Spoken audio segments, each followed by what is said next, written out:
नमस्ते मुलांनो, बघा मागच्या भागामध्ये आपण इयत्ता 5वी विषय गणित आणि पहिल्या भागातील प्रकरण 4 गुणाकार व भागाकार यांचा अभ्यास केला होता। आज आपण त्यावर आधारित काही सराव प्रश्न सोडवणार आहोत। तर बघा सराव प्रश्न जसे आपण प्रत्येक घटकावर आधारित असतात तसेच या घटकावर आधारित प्रश्न आहेत।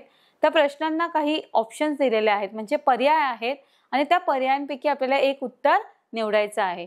तर आपण सराव प्रश्नांना सुरुवात करू। बघा पहिला प्रश्न जो दिलेला आहे तो आहे गुणाकार करा। तर बघा 425 गुणिले 87 तर या संख्येचा गुणाकार करायचा आहे आणि त्यामध्ये आपल्याला ह्या दोन पर्याय उत्तर दिलेली आहेत की ज्यातील उत्तर हे एक बरोबर असणार आहे। बघा पहिला पर्याय आपल्याला दिलेला आहे 36975 आणि पर्याय क्रमांक 2 आपल्याला दिलेला आहे 37975। तर नक्कीच मुलांनो याचं उत्तर तुम्हाला सांगता येत असेल, पटापट तुम्ही याचं उत्तर काढलंही असेल आणि तुम्ही याचं उत्तर मला लगेच सांगायचं। अगदी बरोबर, बघा 36975 हे या प्रश्नाचं उत्तर अगदी बरोबर आहे। आपण पुढचा प्रश्न पाहणार आहोत। गुणाकार करा 899 गुणिले 98।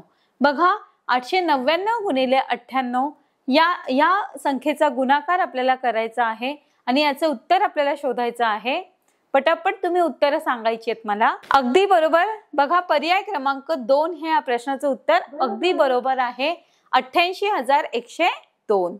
त्यानंतर पुढचा प्रश्न आपण पाहणार आहोत। बघा पुढचा प्रश्न सुद्धा गुणाकाराचा आहे 421 गुणिले 134। बघा 3 अंकी संख्यांचा गुणाकार इथे आपल्याला करायचा आहे। त्याचं ऑप्शन म्हणजे पर्याय आपल्याला दिलेले आहे उत्तरांचे।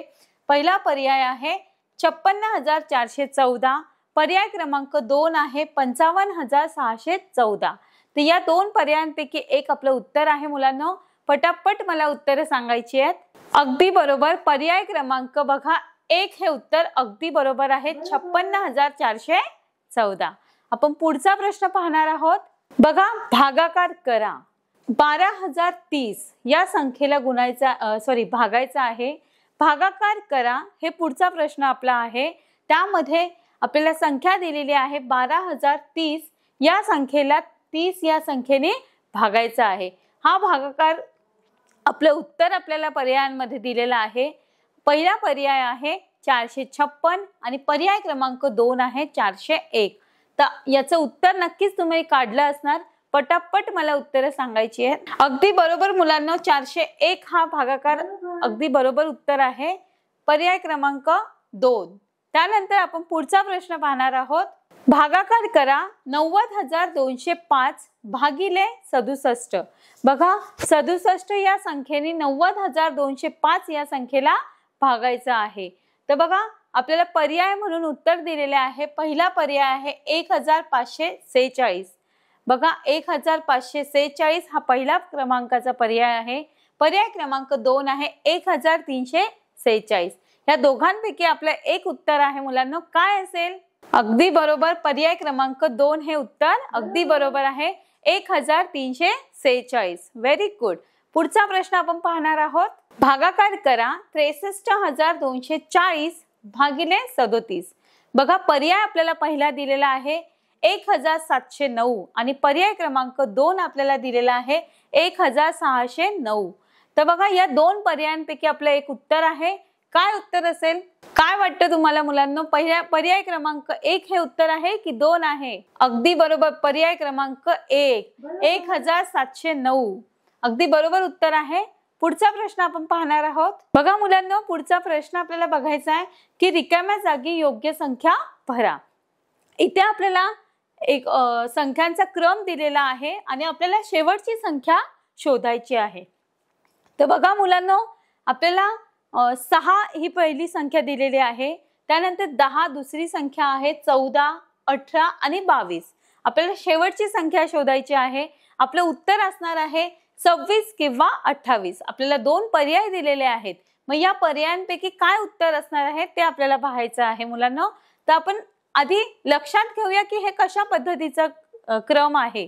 तर 6 आणि 10 मध्ये आपण जर फरक बघितला तर 4चा फरक आपल्याला दिसून येतोय मुलांनो। त्याच पद्धतीने 10 आणि 14 मध्ये आपल्याला 4चा फरक दिसतोय की आपल्याला कशा पद्धतीने पुढे साखळी करत जायचंय, क्रम लावत जायचंय। बघा मुलांनो, 6 आणि 10 मध्ये आपण जर 4 मिळवले, म्हणजे 6 मध्ये आपण 4 मिळवले तर आपलं उत्तर येतं 10। त्याच पद्धतीने 10 मध्ये आपण 4 मिळवले तर आपलं उत्तर येतं 14। त्यानंतर 14 मध्ये आपण जर 10 मिळवले तर आपलं उत्तर येतं 18 आणि त्याच नंतर 18 मध्ये 4 मिळवल्यावर आपलं उत्तर येतं 22। अशाच पद्धतीने जर आपण 22 मध्ये 4 मिळवले तर नक्कीच ह्या दोघांपैकी एक उत्तर आपल्याला मिळणार आहे। तर नक्कीच हे उत्तर तुम्हाला समजलं असेल की हे इथे 26 हा अंक येतो, म्हणजेच पर्याय क्रमांक 1 हे आपलं उत्तर अगदी बरोबर असणार आहे। आपण पाहूया आपलं उत्तर बरोबर आहे की नाही। पर्याय क्रमांक 1 अगदी बरोबर उत्तर आहे मुलांनो। नक्कीच तुम्हाला हे गणित समजलं असेल।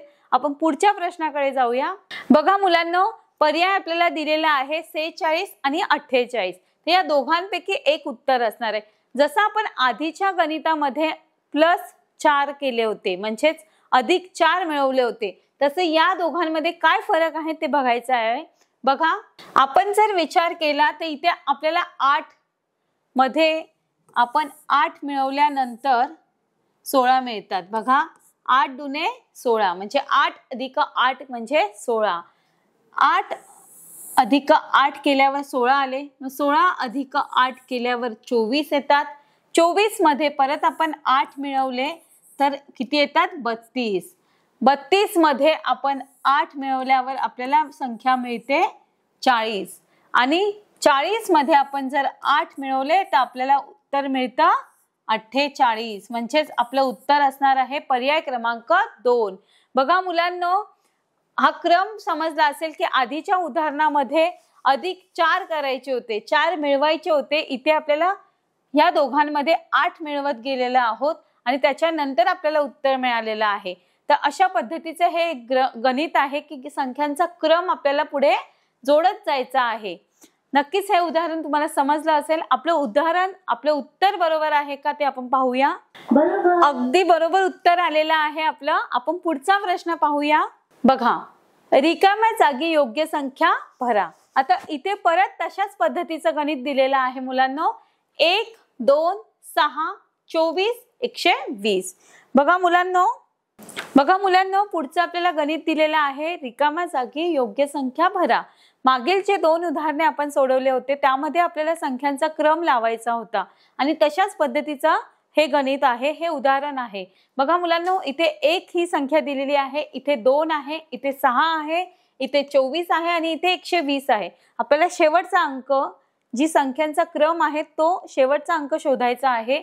आपल्याला पर्याय दिलेले आहे। पहिला पर्याय आहे 726 आणि दुसरा पर्याय आहे 720। तर बघा मुलांनो, आपण मागच्या गणितामध्ये +4 आणि +8 अशा पद्धतीने बेरीज करून आपल्याला पुढच्या संख्या मिळाल्या होत्या, म्हणजे आपलं उत्तर मिळालं होतं। आताचं गणित थोडं वेगळं आहे। आपण ह्या संख्यांचा विचार केला तर बघा, 1 आणि 2 मध्ये जर तुम्ही बघितलं तर 1 गुणिले 2, बघा 1 गुणिले 2 गेलं तर उत्तर 2 येतं। 2 गुणिले 3 केले तर 3 दुने 6 येतात।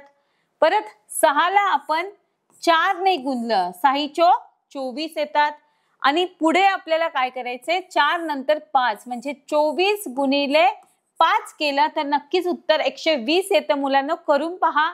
त्यानंतर आपल्याला आता इथपर्यंत समजलेलं आहे की आपण 2 ने सुरुवात केलेली आहे गुणायला, त्यानंतर 3 ने गुणाकार केलेला आहे, 4 ने केलेला आहे, 5 ने केलेला आहे। पण आता इथे आपल्याला 120 च्या पुढची संख्या काढायची आहे। त्यासाठी आपण कितीने गुणणार आहोत? 6 ने। 120 गुणिले 6 केले तर नक्कीच आपलं उत्तर मिळणार आहे आपल्याला पर्याय क्रमांक 2 म्हणजेच 720 हे उत्तर असणार आहे। समजलं असेल तुम्हाला, करून पहा। आपण आपलं उत्तर बरोबर आहे का चेक करूया। आपलं उत्तर बरोबर आहे का? बरोबर, अगदी बरोबर आपलं उत्तर आलेलं आहे। आपण पुढचा प्रश्न पाहणार आहोत। बघा, शेवटचा जो प्रश्न आहे हा प्रश्न थोडा चुकीचा आहे, तर हा प्रश्न आपण स्किप करूया। अशा पद्धतीने आपण सरावाचे काही प्रश्न सोडवलेले आहेत। नक्कीच ते तुम्हाला समजले असतील। थँक्यू।